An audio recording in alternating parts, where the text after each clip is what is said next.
صبر کا جو اجر ہے وہ بھی بہت بڑا ہے. عام طور پر انسان کو صبر کی ضرورت کب پیش آتی ہے؟ جب اس پر ظلم ہوتا ہے. اس سلسلے میں ایک واقعہ آپ کے ساتھ شیئر کروں گی جو آپ ہی میں سے کسی نے لکھا ہے. مجھے نہیں معلوم کہ وہ اپنا نام بتانا پسند کریں گے یا نہیں. بہرحال کس طرح ظلم پر انسان صبر کرتا ہے تو نتیجہ کیسے سامنے آتا ہے. کہتے ہیں کہ آج کل ہم سورہ نور پڑھ رہے ہیں تو مجھے ایک چھوٹا سا واقعہ یاد آ گیا. پچھلے سال جب میں لاہور میں تربیتی کورس کرنے کے لیے گئی تو ایک گھر کرائے پہ لیا، کسی کے گھر کا اوپر والا حصہ. وہ گھر نیا بنا تھا. میں نے 2 دن میں جلدی سارا گھر سیٹ کیا تاکہ سکون سے کورس کر سکوں. جب داخلہ لیا تو مالک مکان بہت ناراض ہو گئی کہ یہ نیا گھر ہے اور تم سارا دن بند کر کے چلی جاتی ہو. اس نے کہا کہ جو صفائی والی میری ہے تم بھی وہی رکھو تاکہ وہ میری مرضی کے مطابق صفائی کرے. مگر وہ صبح آتی تھی، میں نے اتوار کے لیے اس کو رکھ لیا اور روزانہ خود واپس آ کے صفائی کرتی. ایک دن واش روم کا گٹر بند ہو گیا کیونکہ نیا گھر تھا، ابھی ریت سیمنٹ پائپ وغیرہ سے نہ نکلے تھے. میری بیٹی بیمار ہو گئی، اس کو قے آئی تو بھاگ کر اس نے واش روم کے بیسن میں قے کر دی.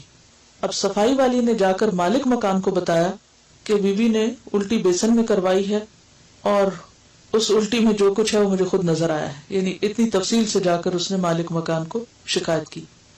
مالک مکان نے صرف اتنی سی بات پر طوفان اٹھا لیا. میرے بھائی کو، والدہ کو، کزن کو، پراپرٹی ڈیلر سب کو بلا کر کہنے لگی کہ یہ گھر بند کر کے چلی جاتی ہیں، گھر خراب ہو جائے گا. امی اور بھائی بھی مجھے سمجھانے لگے کہ خاتون بہت اعتراض کر رہی ہیں اور پھر وہی الٹی والی بات بھی بار بار مینشن کی گئی. لیکن میں صبر کر گئی، خاموش رہی کہ کیا جواب دوں. پھر ایک دن کالونی کی عورتوں نے مجھ سے کہا کہ آپ کی مالک مکان ہر جگہ کہتی پھر رہی ہے کہ میں نے اس کو گھر سے نکال دینا ہے کیونکہ یہ اپنے بیٹے کو گھر چھوڑ کر خود چلی جاتی. یہ کون سے اسلام میں لکھا ہے؟ اور بھی بڑی بری باتیں کر رہی ہے. میری آنکھوں میں ایک دم آنسو آ گئے کہ اگر ان دنوں میں اس نے مجھے نکال دیا تو میرا کورس ڈسٹرب ہو جائے گا.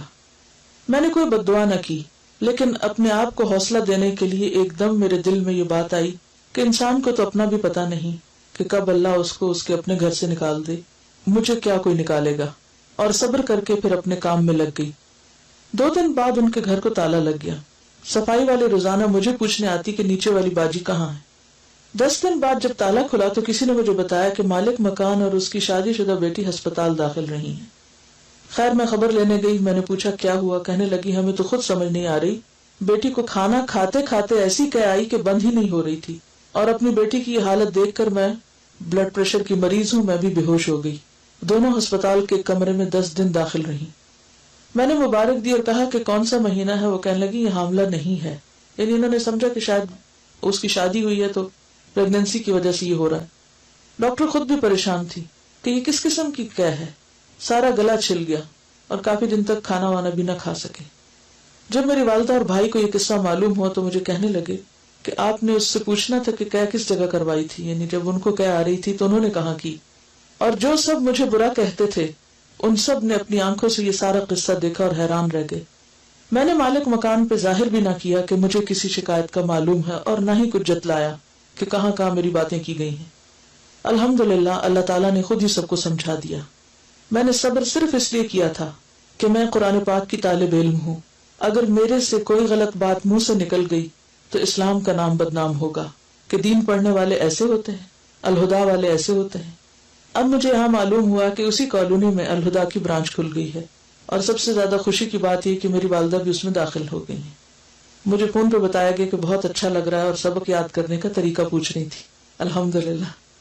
تو بات یہ ہے کہ اس کو کہتے ہیں صبر، کہ جب آپ پر ناروا قسم کا الزام لگے اور بے جا قسم کی آپ کے خلاف باتیں کی جائیں اور آپ اس موقع پر اپنے رویے کو منفی نہ ہونے دیں.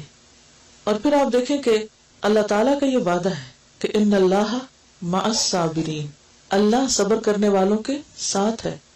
اور جس کے ساتھ اللہ کی مدد ہو جائے وہ وقتی طور پر امتحان سے تو گزر رہا ہے، تکلیف تو ہے، لیکن ناکام نہیں ہو سکتا. اللہ کی مدد ضرور آتی ہے.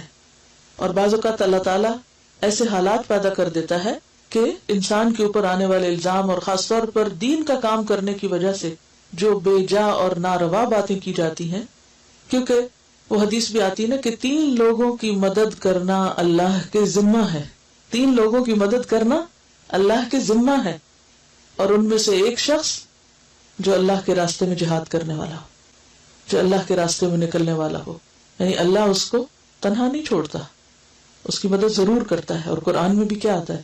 وَلَيَنْصُرَنَّ اللَّهُ مَن يَنْصُرُهُ، اللہ ضرور مدد کرے گا اس کی جو اس کی مدد کرتا ہے. اگر ہم اپنی ذات سے کسی کو تکلیف نہ دے رہے ہوں، کسی کے لیے پریشانی کا باعث نہ ہو، اور بے وجہ آپ پر زیادتی ہو رہی ہو، تو ایسے موقع پر اپنی زبان کو بند رکھنا. جہاں بدلہ لینے کا موقع ہو، وسعت ہو، وہاں معاملہ اللہ کے سپرد کر دینا.